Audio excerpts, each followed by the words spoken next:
Yes, leader. Mr. Speaker, first let me commend the maker of the statement for bringing this matter to the floor. I have heard views expressed on this matter. And I must say that today is another day of sadness for the politics of the country. Because a system has succeeded in setting us up to set ourselves apart. Mr. Speaker, let me give some few facts for the Hansard of this House. I had the privilege of chairing Ghana Water. Every single reform I initiated ended up in the media, caused by the very people who perpetuated it. And in the end, it turned political. So, nothing gets done. ECG, I had the privilege of chairing the board in July. Because I'm a businessman, the first question I ask myself is that how can ECG award a contract? And when the contract is awarded, all the person does is deliver at the port, present bill of lading, and request for payment. I said, with the greatest respect, I don't want to use a word. This is Parliament. I was shattered. I said, how? And ECG would have to pay. So I realized that ECG was paying a lot of bills when they've not even had access to the goods. And when you ask them, I asked the procurement manager, director of procurement, a question. I said, why did he say, oh, chairman, this is the practice since. This is the practice. And they will bring you document. I listened to honorable member for Secondary, lawyer, you from Secondary, question meeting. And I am adopting his submissions as though they were mine. The time has come. This politics, somebody says MPP, NDC, it's a system problem that I will any day support this minister to embark on reforms. How come containers at the ports, containers that have arrived, the bureaucracy at our ports, they say the containers are missing. Mr. Speaker, it is true that when these containers come, there is some connivance with some customs officials, and they sell these containers, these cables that ECG needs after the supplier has been paid.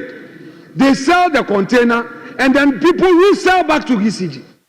Are we pretending we don't know? Instead of us to pay attention and kill the rots, then we come here, then MPP, NDC, so now they say, oh, maybe it's happening on the MPP, it's happening on the NDC. No. An honorable minister, I know what you can do. If we can give you support to do it, you must adopt a posture, a non-partisan posture, and tackle the rots. But if we all want to approach it, MPP, NDC, Mr. Speaker, it will remain. NDC will spend 4 years, 16 years, 20 years, the same thing will be there. They will come into opposition, and the same thing would arise again. Then the perpetrators will be there in the system. Mr. Speaker, today, Ghanaian businesses cannot sleep because there's a new government, whereas foreign businesses are surviving because their ambassadors will be protecting their businesses. So Ghanaian businesses who did business in MPP time are at risk, whereas foreign companies are surviving because we are quick to say this business is a pro-MPP, so it should die. What are we doing to ourselves? What are we doing to ourselves? Mr. Speaker, I know the minister will come and say, oh, ECG has a huge bill. There is debt. Now who calls them? Us, as a political class. When there are issues, we don't identify the issue and say, this one is a national issue, Let's kill it. We want to play partisan football with it. It comes back to haunt us. How many people pay bills in Ghana? ECG. All the power that we produce. Mr. Speaker, let me hazard a guess. I can say, not on authority, that less than 20% of consumers pay. A lot of factories consume electricity, they don't pay. The prepaid is adjusted all over. At the end of the day, it becomes the debt of the state. These are things that if the minister comes and says, look, I am embarking on serious reforms, I will go all out to back him. Because if the nation fails, it affects all of us. And for MPP, NDC, we shouldn't be too comfortable with this democracy. With this day social media, the youths, they are so impatient that if we continue to play this game, they will be watching. We may be surprised. Let's be careful. Let us be careful as a political class. The issue at stake is scandalous, is serious, it's not MPP, NDC matter. All these public institutions, and sometimes some of the appointees of the previous government, you see them even saying that they are professionals. They were not MPP. Now they come here and then they are dining with you. You're also happy. When you lose power, they turn around and they do this and that and that. And then they are hitting our heads and we are here shouting. No. The public system, the public service structure, those SOEs, that government invests so much. Every now and then, we have bureaucracies being established by law, and the state will give money. Look at the initiative, this gold board initiative. For all you know, government means well. But trust me, if in the enactment, we don't put in place the support systems, people will take the money and say, but I helped the NDC to come to power. He will even go and buy the gold, and you cannot even prosecute. I invested in Winneba. I bought taxes for my people. The person is working. He's not paying. You can't prosecute. You can't even then have to pay. What is going on in the country? Because politics. We know. We set up initiatives. Where we are helping our people. We give them the loans. Kufuor's Maslock. People didn't pay. Rawlings' intervention program, poverty alleviation, they didn't pay. When Rawlings lost, Atamu's lost, and Kufuor came, all the attempt to prosecute those people who didn't pay the loan, they said because they were NDC. When Kufuor also came and they took the loan and they didn't pay, and Atamu was prosecuting, they said, I'm MPP. And it's been going on, and we see saying the national debts.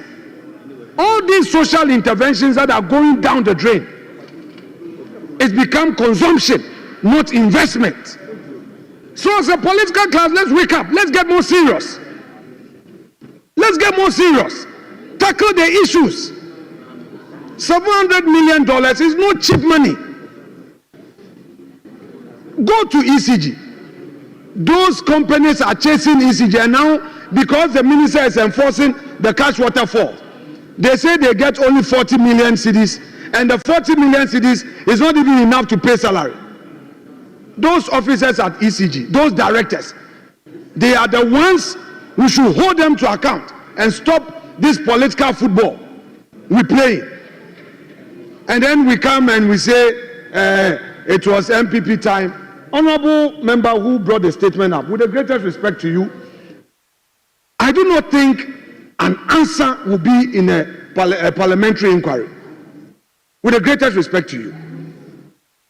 And honorable minister, I do not think an answer to the problem is a political inquiry. Hold the bull by the horn. And I, Kwamina, will support you because I've been there. In fact, I've seen a lot of the rot in our public service system. I've seen a lot of the rot in the SOEs, but they take advantage of us as politicians. They mess up and they know that, the politicians will make noise. then they are still chopping and milking the state. You and I know. The managing director of ECG, the director of procurement, must be seen to be telling us why, as a director of procurement, he will issue a contract, and then the contract is that deliver at the port, bring bill of lading, and ask for payment without even having access to it. And then a minister is to take a blame. A minister must not take a blame on this matter. It shouldn't be a political partisan matter, but it's a system failure which we have the capacity, the authority to deal with. I shall rest my case, Mr. Speaker. If we are serious, this is the day. And Minister, I crave your indulgence to do what is right for legacy purpose, for your image, and I'm sure you will live up to that day. Thank you very much. Yes, Majority Leader.